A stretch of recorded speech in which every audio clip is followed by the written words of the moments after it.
Hello everyone, welcome back to Global Online. Myself Nihal. So today's session is for those students who are seriously preparing for the upcoming NTA UGC NET, which is the December attempt. If you are preparing from the commerce or management background, this session is for you. We will be discussing the business environment and international business topic, which is common topic for the paper 2 commerce and management, both the subjects. Clear? In which we will be understanding the Hexure theory, the mercantilized theory, then we have the absolute advantage theory and multiple theories we will be discussing in this session. But I suggest each and every student who is seriously preparing for the upcoming examination, who want to crack this examination with the good marks and confidence, please watch this video till the end, because every time, every year, the questions are coming from this topic, and which is very important topic. We need to understand, we need to clear the concept. Clear? One more thing I would like to share with you all. From last 2-3 years, we have observed that the NTA UGC NET examination pattern and the level of the examination is much harder than before. So to crack the examination, one should have a deeper knowledge about the subject. So for your guidance, to give you the right direction, we have come up with the paper 2 management and commerce complete course, in which you will be guided with the experts. You will be guided what to study, what not to study, because this is very vast syllabus and there are multiple materials and multiple things that is unnecessary for this examination. So we have picked up the right thing for you and we will be providing for you. In this complete course, we will be providing the complete video lectures, full syllabus notes, mock test for you, will be practicing more questions, and your confidence will be boosting up, right? PYQs with explanation, doubt clearing sessions and marathons, which is complete course for your NTA UGC NET examination. Okay, what you need to do, just give a WhatsApp message on this number. Okay, you can do a WhatsApp call or WhatsApp message and you can join the course. We are starting our new batch from next Monday. So hurry up and grab this opportunity. We are starting from 21st of July. Okay, start your preparation from today itself. Now let's begin with the session. We will start with the first mercantilism theory, which was introduced in 16th to 18th century. Okay, in this mercantilism theory, we need to understand what is national wealth.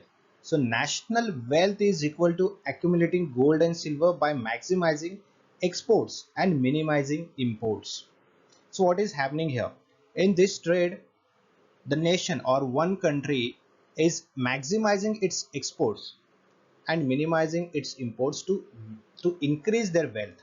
And here this wealth, that means the strength of this country. See, mercantilism, it is an economic theory, and that is believed that national or nation's strength is what? It is the wealth of that nation. Clear? And especially what is it? It is a gold and silver. The more gold and silver you have, the more wealth you have, the more strength you have. Okay, that is the exact theory about mercantilism. Clear? So what countries are doing here, they are trying to increase the exports and trying to minimize their import, so they can increase their wealth, they can increase their strength. Clear? So what is happening here, we'll understand with the 3 points. That is, trade is a zero sum game. What is it? Zero sum game. The government role and criticism. Okay, so first, what is zero sum game? Zero sum game, that means when there is a profit of one country, that means there is, on the other hand, there is a loss of another country. If there is one country's gain, there is a another's loss as well. Understanding?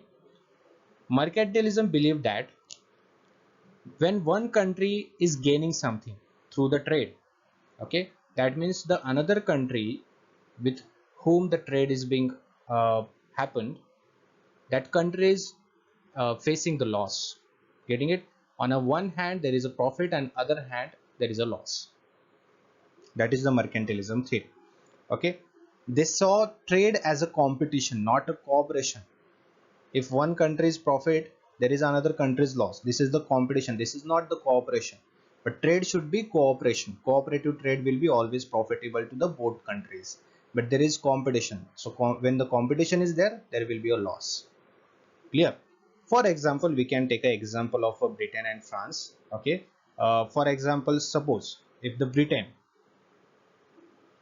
Example is here. Okay, Britain. What is Britain is doing? Britain is exporting woolen cloths to the France. To France. Clear? So that means the France, okay, sorry, the Britain earning lot of money, that means lot of gold. Correct. So mercantilist in a France would argue, what they will argue, Britain is gaining wealth by selling us cloth. Okay, that means we are losing the wealth. The France is saying the Britain is gaining wealth. Okay, they are gaining they are gaining the gold. We are losing our wealth. We are losing our gold, right? And they are becoming stronger while they are becoming a weaker. Understanding? Britain is becoming more stronger and the France is becoming more weaker. Why? Because they are exporting more and France is importing more. As a result, what will happen? France will do, okay, France will impose tariff. Okay, France may impose tariff, correct, to the British cloth, or maybe they will promote French cloths production,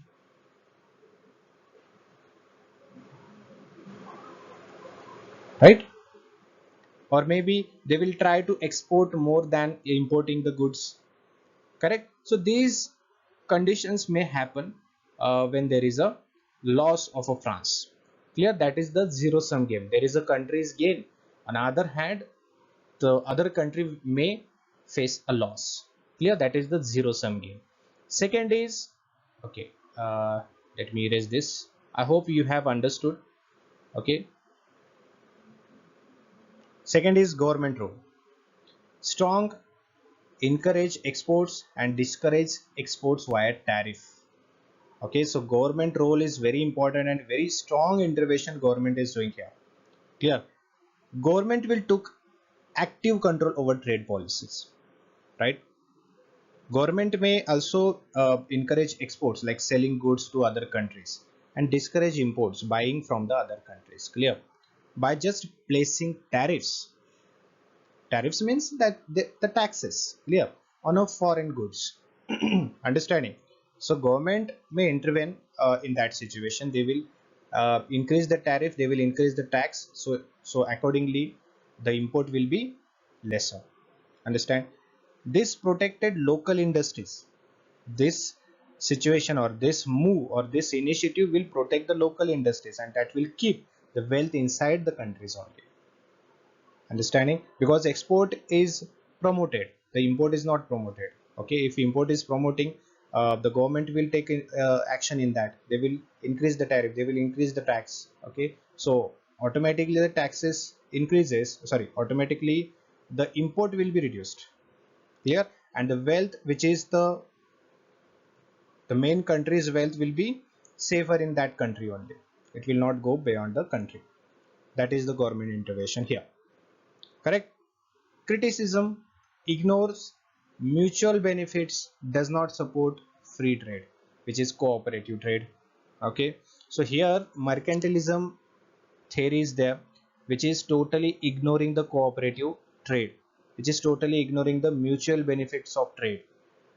Understanding that both countries can benefit in the cooperative trade, right? It also did not promote free trade, which allows the market to grow through the cooperation and competition as well. So there is no free trade, there is no mutual benefiting trade, right? There is no cooperative trade. So that is the criticism of the mercantilism theory. I hope you have understood the mercantilism theory, which is very important. Those factors we have studied here, these are very important. Okay, you must understand what is mercantilism theory. So next theory is about absolute advantage theory, which is given by the famous person Adam Smith in 1776. Many of you must be knowing about the absolute advantage theory. If you know that, please comment in the comment box that you know that. Okay, which is popular theory, we all know that. So Adam Smith has said a country should specialize in the producing goods it can produce more efficiently than others. That means the country should focus on that goods production in which they are specialized. Okay, or maybe we can say in which they are good in production. Okay, so Adam Smith has introduced that idea that a country should specialize in the producing the goods it can make more efficiently than other countries. Okay, how? If you are an expert in something, okay, you will need low resources, the fewer resources like a time, labor and capital. Okay, and if you are using low resources, that means your expenses are lower and your profit will be more. Clear? So you should specialize in an efficient production. That means each country should focus on a producing goods where it has a absolute advantage. That is what about this theory. Absolute advantage, that means it can produce more output with the same or fewer input. Understanding is as compared to other countries. So let's understand with these points.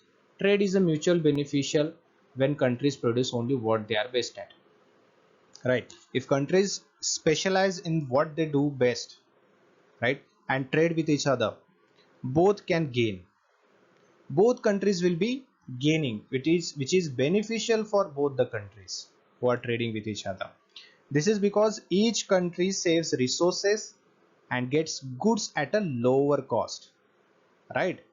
And that lower cost than if it tried to produce everything by its own. Understanding, if you are producing by your own, you will need low resources, your expenses will be lower and your profit will be maximizing for both the countries. Understanding, that is trade is mutual beneficial. Third is efficiency. Okay, less input, more output.